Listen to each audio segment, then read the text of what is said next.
growing up, getting to travel meant going to the grocery store with mom, touching this, feeling that, smelling this, and tasting that.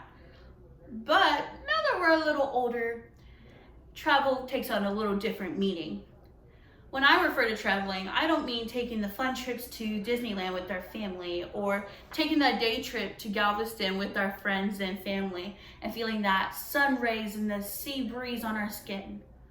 Don't get me wrong though, these are all really fun and great experiences to have under our belt, but when I refer to traveling, I mean the ones that take the hard decisions and the planning. You know, the ones that take that decision fatigue.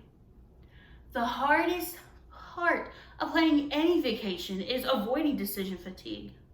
Decision fatigue is a result of dealing with the stress of making so many decisions out of all the possibilities all at once, and it can be all very, very overwhelming. But, hi, I'm Deanna, and I would love to present you 2 tips that are going to make planning your vacation that much better and be a great time every single time. That being said, my first tip is to figure out where it is that you want to allocate the majority of your money to. Now, as Craig, travel blogger, would say, visualize this. Are you the type that likes to lounge by the pool and read a book? Or are you the type that likes to be a part of their environment and take life by the reins and go zip lining or hiking?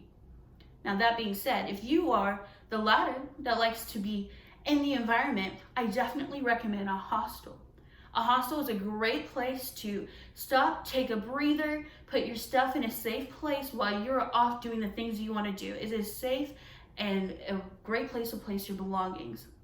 Whereas, on the other hand, if you are the type that likes to sit by the pool, read the book, and just let the environment go around you, I definitely recommend putting most of your money towards luxuries like fancy hotels and fancy restaurants and whatnot. That being said, because that is where you're going to be most happiest, and you want to put your money where your heart is going to be the most happiest and most fulfilled. That being said, the next topic we have is timing. When should you go on vacation and what is best for you? Now, with the hustle and bustle of life, it's kind of hard to find some room. And if your schedule, like mine, isn't so flexible, I definitely recommend you take Craig's advice. He says, go where your ideal weather is. So, if you want to go somewhere where it's hot and humid and sticky, you want to find places to travel to that are closer to the equator, like Mexico, for example. That way, the weather is going to be constant most of the year round, and you'll be happy with the weather. Just like if you prefer cold weather, like the harsh winters or a little bit of a breeze, go up north, like where Canada can be, or Iceland.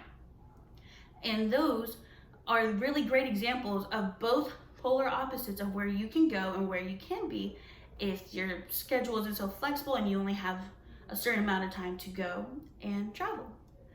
On the other hand though, the lucky ducks out there, you can take Hannah Williams' advice if you have a flexible schedule.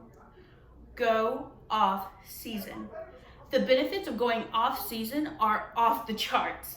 They have great cost and less tourists, and offset costs means more time to do what you want. It means less lines and less waiting, and you can just do whatever you please whenever you please.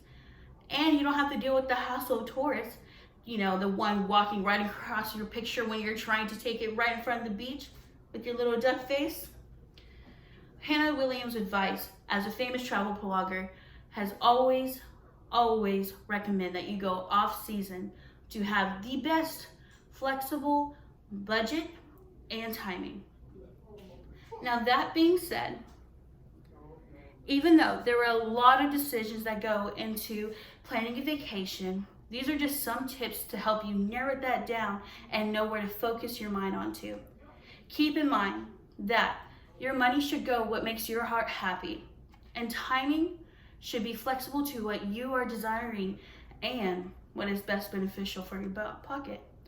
Now, for these few but mighty tips, go out there, plan your vacation, avoid decision fatigue sitting there on your shoulder, and enjoy the best vacation you could ever have. Thank you.